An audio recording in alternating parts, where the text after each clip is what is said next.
ذلك الكتاب لا ريب فيه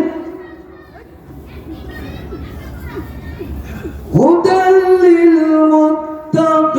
للمتقين الذين يؤمنون بالغيب ويقيمون الصلاة ومما رزقناهم ينفقون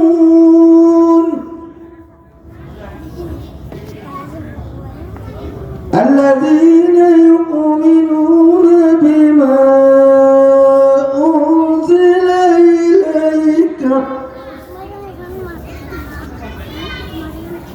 أنزل إليك أنزل من قبلك وما